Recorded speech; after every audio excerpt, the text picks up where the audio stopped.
environmentalists, they're saying, hey, the cars are really bad for the trees. Yes. So they flip the whole argument around and say, hey, the trail is bad for the trees.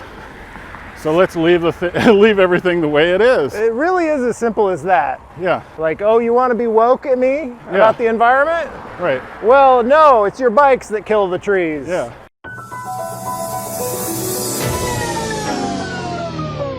We're rolling. We're rolling.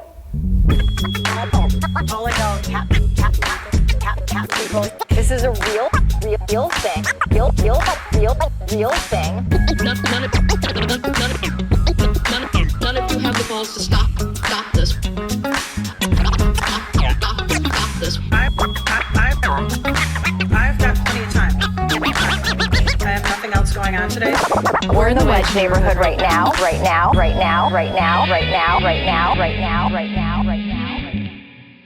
Hello, Wedge Live podcast listeners. This is John Edwards speaking on behalf of our newest sponsor, Eric's Stolen 2006 Chevy Suburban. Eric's Stolen Chevy Suburban. It's blue, but sometimes when the light hits it just right, it looks a little green. Plus, there's rust by the gas cap and a sticker on the back that says "Mountains, please." Eric's Stolen Chevy Suburban answers to the name Rita. Eric has used Rita to carry dirt and soil for friends and neighbors. He has transported campaign volunteers to door knock shifts across the 7-county metro, and he's helped move many a couch. This vehicle is a true community asset, and Eric wants Rita back. If you see Eric's Suburban, you can call the police. If you're not comfortable calling the police, you can email your tips to ericsstolenchevysuburban@wedgelive.com. That email address again is ericsstolenchevysuburban@wedgelive.com. Thank you for supporting our sponsors. We are back in St. Paul on the Wedge Live podcast here on Summit Avenue. And I'm joined by Chris Smith from Sustain St. Paul, who has graciously agreed to show me around Summit Avenue. Thanks for being here. Yeah, thank you for inviting me. So give me a brief glimpse of what we're going to see, because Summit Avenue is set to be reconstructed at some point in the future. There's kind of a controversy over trees and neighbors who don't want to see the bike lane put in or don't want to see the street reconstructed at all. So what are we going to see today?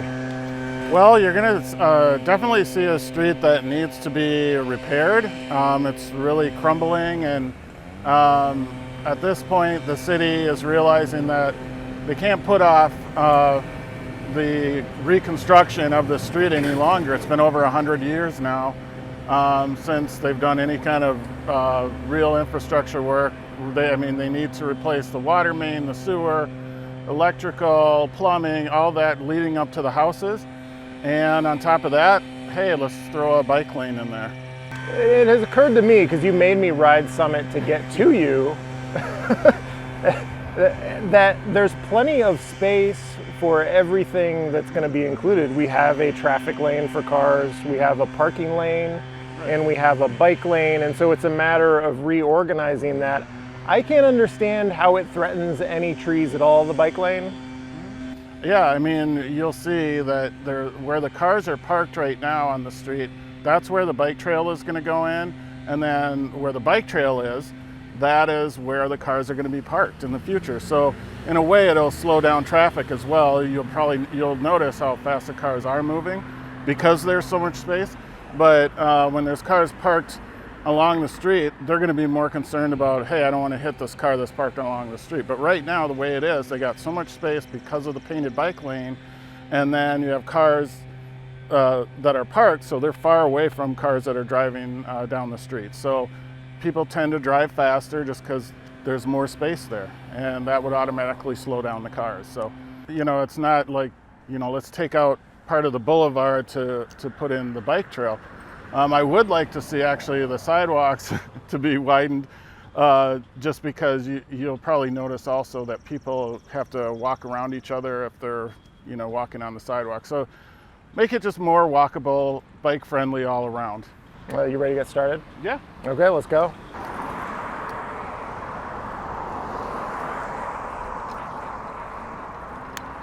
Here we are on Summit Avenue. Are they going to widen the sidewalks? I believe there is going to be some work on the sidewalks. I'm not sure if it's going to be much wider, but they certainly have the space to do it. I mean, there really is a lot of space in this area. I mean, especially now because I'm used to seeing a lot of cars parked on the street, and when there's no cars parked on the street, you can actually see how much space is really here. Is this secretly about parking? Because often it is. People will pit bikes against trees when the real concern is I'm going to lose X amount of parking spaces. Is that the case here?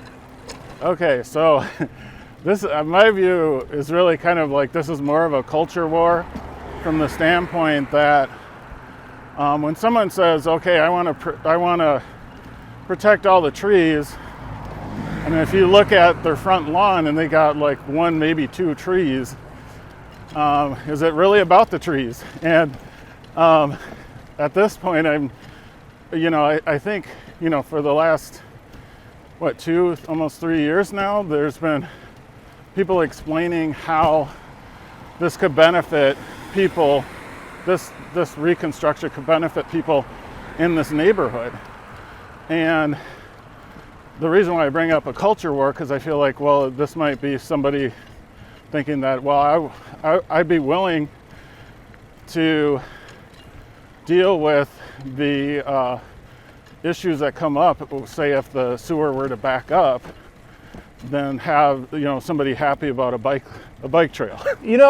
I've said the same thing for years. I've used the culture war phrase because I think a lot of it is the people who bike are not my kind of people. Yeah, we're those people. And they should lose. They should lose here. It's not really that there's a win in it for me by stopping the street reconstruction. I just think the bike people, they really want this. I want them to lose because they're younger and they think differently on a lot of issues than me. And this is for them and they shouldn't get it. Yeah. And for me, I just, about 2 years ago, I got rid of my car. So I'm car free now. Why did you do that? What prompted that? So I live in Lower Town, downtown Saint Paul. And I was just leasing cars, and just having a car in downtown St. Paul is expensive.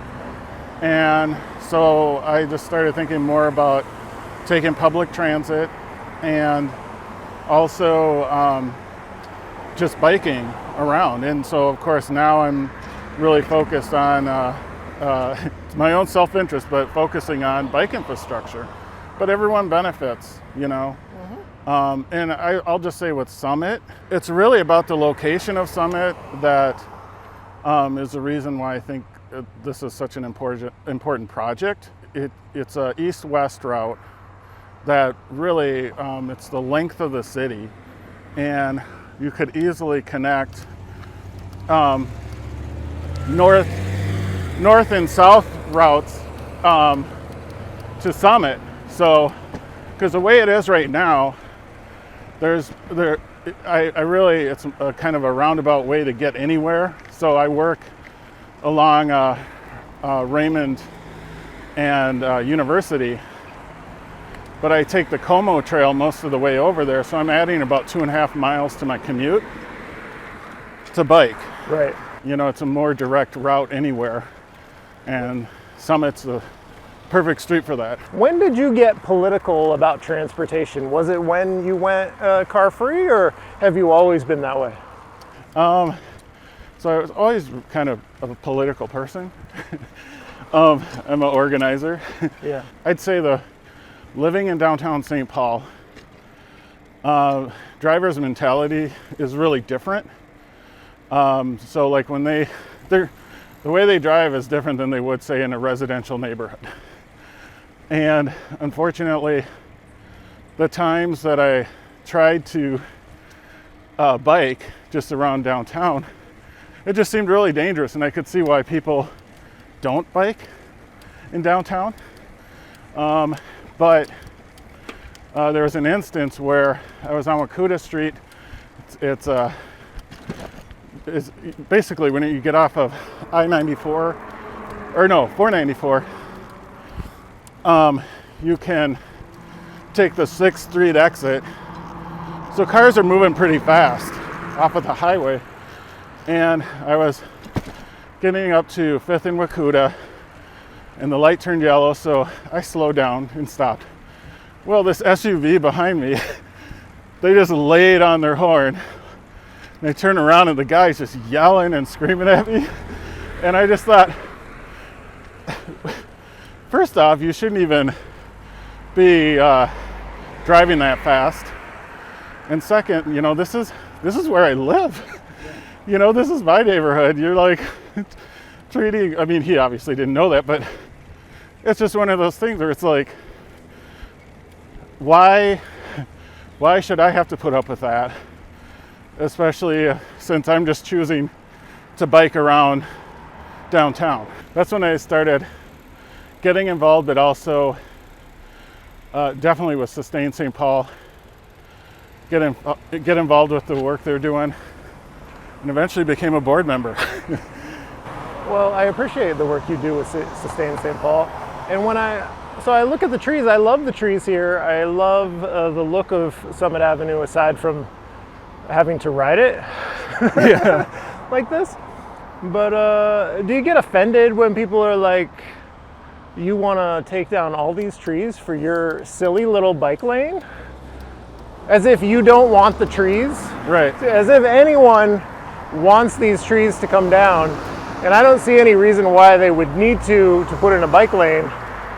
How do you feel about the bikes versus trees debate?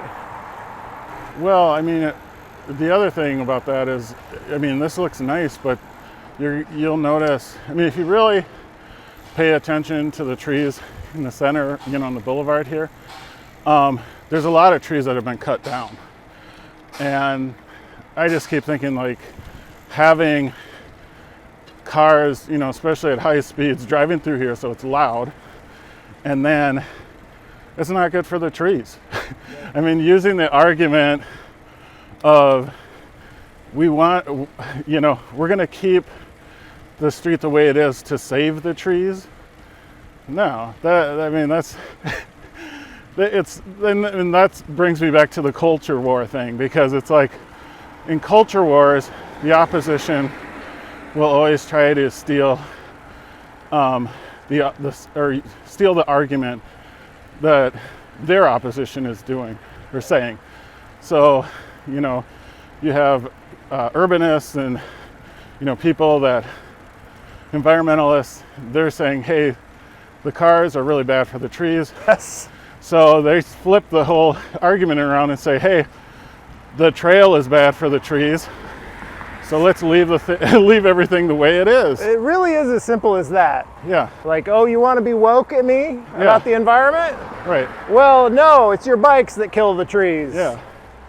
I think of that commercial where, I haven't seen it lately, but it's about septic tanks. And they're like, are you aware of the ticking time bomb beneath your house, you know? Uh-huh. And it's, you know, if you don't maintain the septic system for your house, I mean, you're gonna have serious problems, and it's expensive. And so when I think the real issue here is you have essentially a ticking time bomb beneath the street, because you have over 100-year-old sewer system. I don't know if the water main has been replaced at any point, but you know, if you don't do anything about it soon, you know, you could have some serious issues. All these homeowners could be dealing with sewer backup in their basements, which I think, you know, which is kind of that whole argument of which check do you want to write? Do you want to write the check to hire the restoration company to clean out your basement, Right. which could amount to hundreds of thousands of dollars, or do you want to write the check that pays your property taxes, which also replaced the street and the sewer system and water main and everything. Yeah. Because again, Yeah. it's the digging up of the street to replace the pipes and infrastructure underground that Yeah. is the threat to the trees. The thing that Yeah. absolutely must be done Right. is what potentially threatens the trees, not the way you rearrange the top of the street to make it safer to bike and walk around the neighborhood. Right. It's very simple, and I was frustrated when the 2040 plan got held up in court for, I don't know, 6 or 7 years. But like Yeah. the fact that like very wealthy people can get a lawyer and tie this up in court for an extended period when it's baseless, Right. that would be very frustrating to me if I lived here and could potentially benefit from a better Summit Avenue. I could Yeah. benefit from this because I'm here now riding on it. Yeah.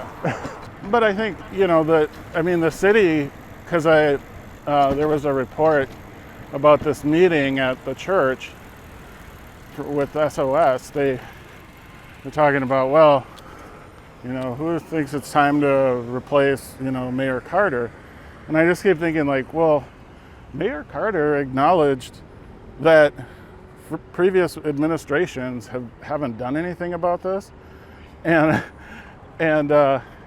just the acknowledgement of like, okay, we need to replace this street and update the infrastructure beneath the street is a good thing.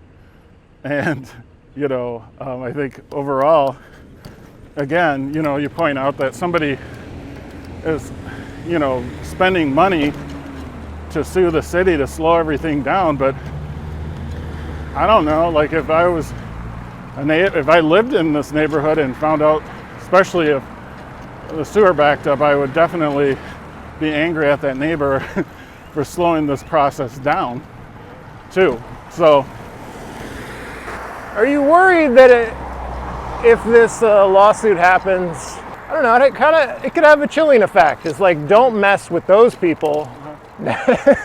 Like, it could give them what they want on future things. Like, don't do any special projects in these neighborhoods. right. Because they will sue, and that will be painful and expensive and politically fraught. I think about that a lot. Like, don't do anything bold, government, because a small group of very wealthy people will take you to court and make your life hard. Yeah. I mean, I feel like that threat's everywhere all the time. Yeah. Yeah. And for me, I've just over the last, few years, I've learned how to get around the city on my bike. Ooh! Oh! I learned how to get around the city on my bike. But the thing that really angers me actually is that there's a lot of people that would be willing to try commuting to work on their bike. Yeah. And then, some families, I have a colleague at work who, they have two cars or a 2-car household, and they got an e-bike because they thought, okay, well, eventually we can get rid of one of our cars. Yeah. With a growing family, yeah, I mean, that's, every nickel counts, And so I think taking that option away from families and just people in general that just want to try to save money or maybe they are concerned about the environment. For me, it was more like a financial decision to get rid of my car, because I realized I was paying about $21 a day to have my car. Oh, you did the math. Yeah, I did the So math. gas and insurance and the lease payment. Storage, maintenance, everything. And I'm like, whether I like it or not, I'm paying $21 a day. $600 a month. Yeah, so it was worth trying. I mean, I'm kind of like, well, I might as well see what it's like. I mean, it's really easy actually to buy a car because every car dealership has every possible financial option. So it's kind of like, well, because I always hear this kind of fear, like, what if it's really hard? You realize you get rid of the car and then it's it's hard to get around. And Right. well, it's not that hard to get a car either. you know. Are you less generous to the, what is it, Save Our Streets people, the people with the yard signs, the people who are going to do the lawsuit potentially? Then I talked to Melissa Wenzel, who is also with Sustain Saint Paul. Yep. And people can listen to that episode. Yeah. But she's very trying to be understanding and say, as if this is an education problem, like they just don't know the truth. We have to make them, or help them see the truth, that the trees will be fine. It's not the bikes, it is the digging up of the street. Are you less generous, or do you have an angry edge to you about this? Because I have an angry edge. So I have my position is more like they know exactly, like they know how it can benefit them. And I get back to the culture where like they want to make sure those people aren't happily riding their bike on the trail. There are people that are like, they'll hear the argument and go, oh yeah, I love the trees on Summit. And then they'll want to support this cause. But I'd say for the most part, a lot of people know that this could benefit the neighborhood. And why not? I just keep thinking if maybe I shouldn't think that way. Maybe that's why I'm so angry. But if I lived in a home along this street here and knowing that the infrastructure beneath the street is so old that it could fail any time, I would want that to be replaced. Yeah. And if they say, the city says, oh, but we're going to put a bike trail on it too, I'd be like, go ahead, do whatever you do what you have to, because I don't want the sewers to fail. I think about St. Louis Park, which is kind of funny because this was happening around the same time everyone was arguing over the bike trail, Summit Avenue bike trail. But a water main broke and got into the sewer system, flooded over 50 houses, like their basements, and the city basically didn't have any way to really compensate people for the damages.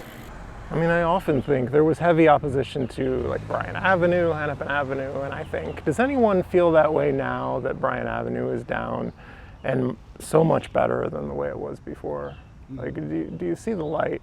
And maybe they should take a trip, the people on Summit should take a trip over to Como Avenue to see what that's like and ask themselves if they are maybe overreacting. Yeah, that was when every time, like I mentioned, when I commute to work, I take Como, and it's actually, it's a nice ride because you're not dealing with traffic hardly ever, but you're on the street at some points, but it's the safest route, and I bike during the winter time too, so it's also a real safe route during that time of the year because they keep the trails cleared. Well, it's about 5.5 miles from here. Do we want to do that? I'm okay not doing it, but I'm also okay not doing okay. that. Well, hey, how's it going? I'm getting recognized in St. Paul. Wow.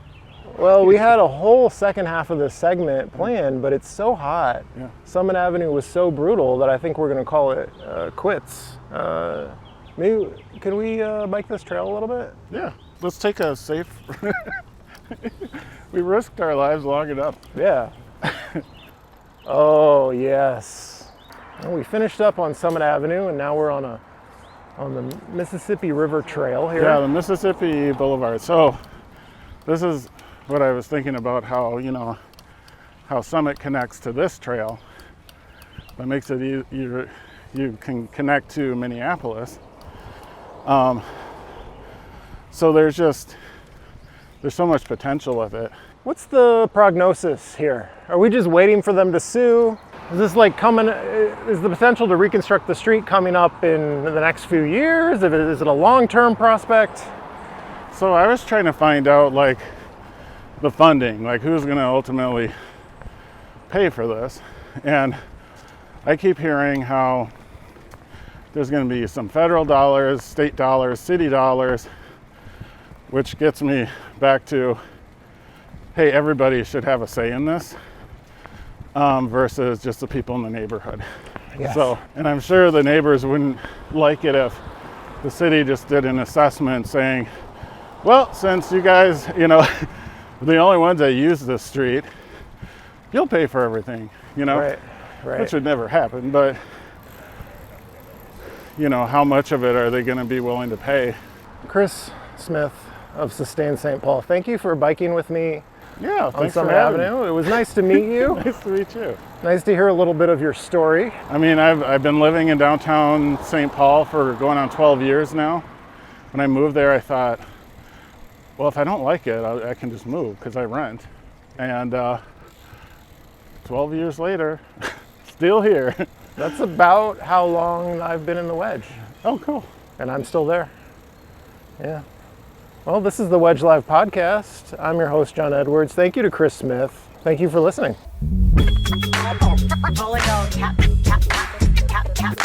This is a real thing. Real thing.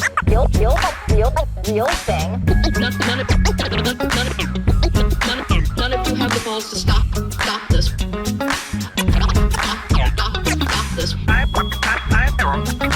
I've got plenty of time. I have nothing else going on today. We're in the Wedge neighborhood right now. Right now.